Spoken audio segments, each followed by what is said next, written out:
यहाँ पर हालांकि मेरा अनुभव बहुत है और पिछले 10 सालों से 2.5 साल में विपक्ष का नेता रहा, लेकिन 7.5 साल में सरकार में रहा। किंतु जिस प्रकार का मैंडेट इस समय मिला है, मैं ऐसा मानता हूं कि निश्चित रूप से उस मैंडेट का एक प्रेशर, जनता के प्यार का एक प्रेशर हमारे पर है। मैं उसको महसूस करता हूं कि जब अपेक्षाएं बड़ी होती है तो चुनौती भी बड़ी होती है, क्योंकि लोग आपसे अपेक्षा कर रहे हैं, तो निश्चित रूप से उसका प्रेशर मुझ पर है।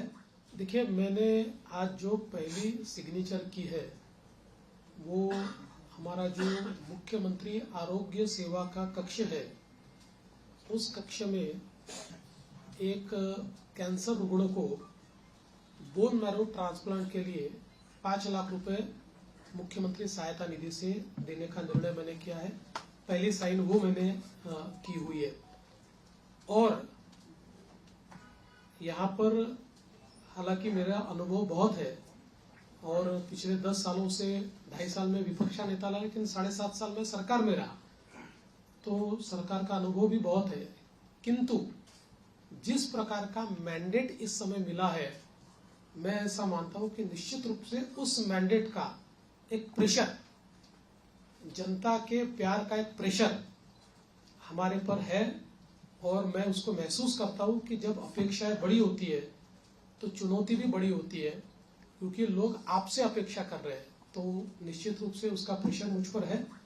और जहां तक फिस्कल डिसिप्लिन का सवाल है, तो निश्चित रूप से उसके ऊपर हमको काम करना ही पड़ेगा, क्योंकि हमने बहुत महत्वाकांक्षी योजना की है। देखिए, क्या होता है कि नॉर्मली आप सोशल सेक्टर में और इंफ्रास्ट्रक्चर सेक्टर में, दोनों सेक्टर में एक साथ काम करते हैं, लेकिन सोशल सेक्टर का स्पेंडिंग ये हम लोगों ने 4 गुना 5 गुना बढ़ाया है, जो मैं ऐसा मानता हूं कि इकोनॉमिक्स में इसको गलत नहीं माना जाता है, क्योंकि इसका भी एक अपना रिटर्न होता है। इसके सोशल रिटर्न भी होते हैं, इसके इकोनॉमिक रिटर्न भी होते हैं, लेकिन उसका प्रेशर जरूर बजट के ऊपर आता है। तो उस बजट को बैलेंस करना ये हमारा काम होगा, हम उसको करेंगे। देखिए, पहला जो आपका सवाल है उसमें कौन सा मंत्रालय किसके पास रहेगा, ये अंतिम चरण में है, उसका निर्णय तीनों मिलकर करेंगे। यूनिलैटरली उसकी घोषणा मैं नहीं कर सकता। और जहां तक पुराने मंत्रियों का सवाल है, तो उसमें निश्चित रूप से सभी के काम का एक मूल्यमापन तो हो रहा है, मूल्यांकन हो रहा है। उस मूल्यांकन, क्योंकि हमारे जो दोनों साथी है, एकनाथ शिंदे जी ने भी और दादा ने भी, हम तीनों ने बैठकर ये तय किया है कि हम मूल्यांकन करेंगे, पुराने मंत्रियों के कामों का मूल्यांकन होगा, उसके आधार पर आगे का निर्णय होगा।